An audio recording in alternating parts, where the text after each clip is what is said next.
Today I'm going to be talking to you guys about a movie that I've been waiting quite a while to talk to, Live Free or Die Hard. So if you see Live Free or Die Hard as the poster in the background, that is why this movie is probably one of my favorite of the Die Hard franchise. And I think this movie is really underrated. And I think people hate this movie only because of the fact that this is PG-13 and not rated R, which honestly the past couple of Die Hard movies have always been rated R, which I don't know why they changed it. But still, this is a solid action movie, and I think they're trying to legitimately get butts in seats, and they wanted this to be, a groundbreaking action movie, which this movie definitely is. It's got some amazing sequences that I think have inspired video games such as Uncharted and a variety of different other video games over the past couple years. Pretty much Uncharted being like Die Hard mixed with, Indiana Jones, which is our favorite movie of mine. So what is this movie about? This movie stars Bruce Willis as John McClane, once again reprising his role from the other Die Hard films. Timothy Olyphant as one of the main bad guys in the film. Thomas Gabriel, also Mary Elizabeth Winstead as Lucy McClane, as well as Justin Long. This movie is pretty much about John McClane. He starts off, at his daughter's college. He's pretty much spying on her, which she doesn't really take kindly to. Bruce Willis doing this because he feels it necessary to kind of watch over his daughter, kind of keep an eye on what she's doing with other guys that are in her life. Bruce Willis is kind of that overbearing father character who doesn't really like the people that she's dating. Lucy McClane is the daughter of John McClane, and she's basically this tough as nails, pretty much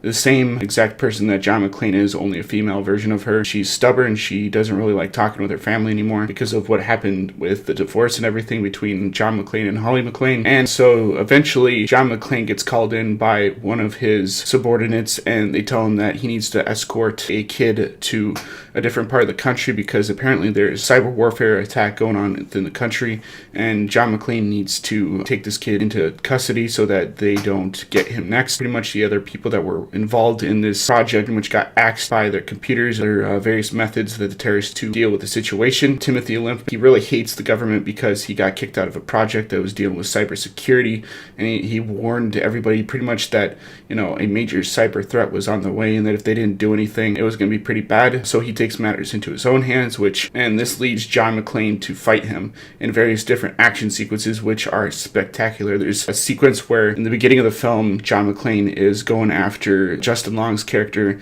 in his apartment. He's kind of looking around the room and all the different variety of TV and movie memorabilia that's kind of stored on the shelves and everything. All hell starts breaking loose. They start shooting up Justin Long's apartment, destroying all of his TVs, destroying all the stuff that he has.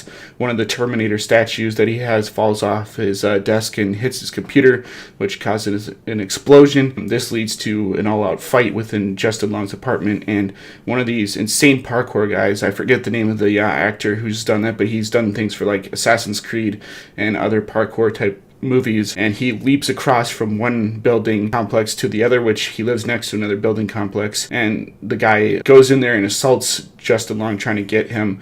This leads to the attack on the freeway, where you see the F-35 jet as John McClane's chasing after Lucy, who's just been captured by Timothy Olyphant's character. John McClane manages to get on the freeway bridge, and apparently the F-35 jet is there with him and attacks the bridge, shooting part of the bridge off, causing a chain reaction where the semi-truck comes barreling back towards the edge of the bridge that's just broken off. John McClane tumbles down the side of the semi-truck and then leaps onto the F-35 jet. The pilot ejects, which then leads to John McClane leaping off the jet as it's crashing into the side of the bridge, which leads to a fiery explosion in John McClane fashion. There's also a huge fight sequence that takes place within an elevator shaft. Pretty much they're trying to get information to see what the other terrorists are doing, and so Lucy Liu is sent in there to stop them from retrieving this data. This leads to an insane fight sequence in an elevator shaft where Bruce Willis steals a vehicle, crashes through the building, and starts taking out computers and stuff, and slams into Lucy Liu's character, who she's holding a gun to Justin Long's character because she's trying to stop him from,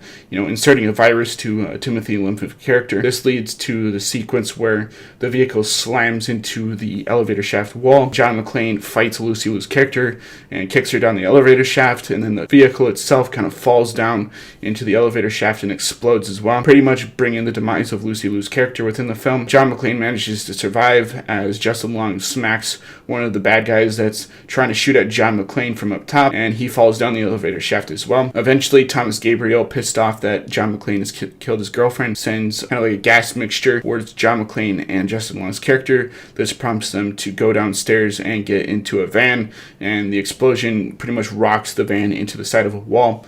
And this leads to another sequence later on in the film where Timothy Olyphant's character, Thomas Gabriel, redirects traffic in a tunnel sequence, sending cars and stuff tumbling across the streets and everything as they're crashing into each other. And one of the cars takes a tumble and slams into two other cars that Justin Long and Bruce Willis's characters are kind of trapped in between, and they eventually survive, leading Bruce Willis to grab one of the taxi cabs nearby and fling it into a toll booth that there's like a helicopter waiting for them on the other side with the same dude that was chasing after them from before. This guy is waiting with them with an assault rifle, and the vehicle kind of slams into the toll booth, leaping into the air and crashing into the helicopter, and this guy still survives somehow. This leading to a fight with John McClane in sort of like an ice / cooling unit. John McClane kicking the parkour guy into the rotors that are below him underneath the catwalk and chopping the guy up. And he makes this funny comment about, Spider-Man calling him Spider-Boy, which I think was pretty funny. This movie is chock full with, insane action sequences like this and insane funny humor. There's lots of interesting dialogue and banter between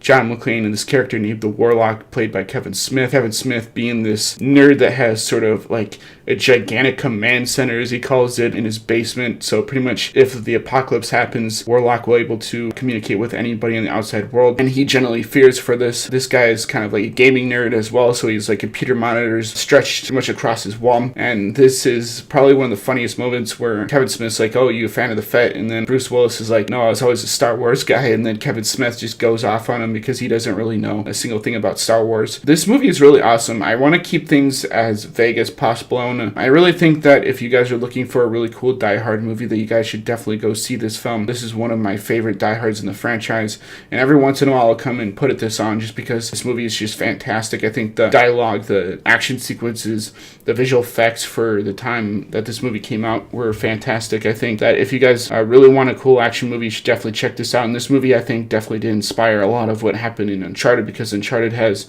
a lot of those insane moments where you see something happening and it leads to other insane things happening. There's this really cool dialogue between Justin Long's character and Bruce Willis where he was pretty much like, "Yeah, fuck being a hero. You know what you get for being a hero." You get a lot of moments where you're eating alone by yourself. You get a lot of moments where your wife doesn't even remember your name. You got a daughter that doesn't really respect you or like you. And this is one of those scenes where I'm like, oh, that's pretty deep. So I would have to give Live Free or Die Hard a B. I know it's called Die Hard 4.0 in other countries and stuff, but I really do think with the action sequences involved that anybody who's a fan of action movies definitely like this movie. This has a little bit of a touch between cyber warfare, which is something that I think is a serious threat that we need to look into. And so I think that whoever wrote this movie did a fantastic job, and they definitely deserve some credit. The director apparently wanted to do something new with the franchise of Die Hard, but at the same time keeping it in the spirit of what John McClane was as a character, which the fifth film botched his character and made me not like the Die Hard franchise. Still, like, my favorite movies are 1, 3, and 4. Die Hard 2 was okay, and then Die Hard 5 was just complete and utter trash. I think I've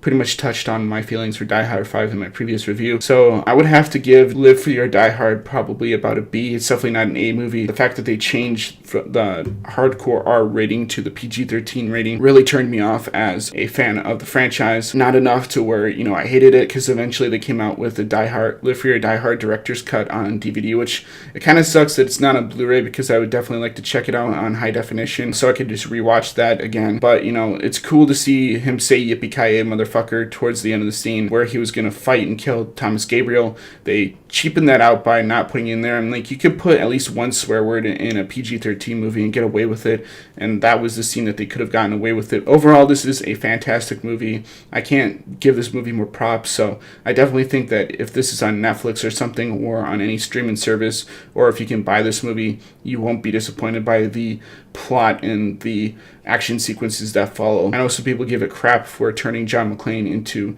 sort of a superhero, which I honestly think at parts he's kind of like a superhero, because he survives constant things happening to him that no normal person would be able to survive. But that's kind of what you like about John McClane, is he's dealt with this stuff before, and he always makes it out of it in kind of a unique way, in a way that you're not really expecting. So hope you guys enjoyed this review, and as always, guys, rate, comment, subscribe, and I'll see you guys in the next video.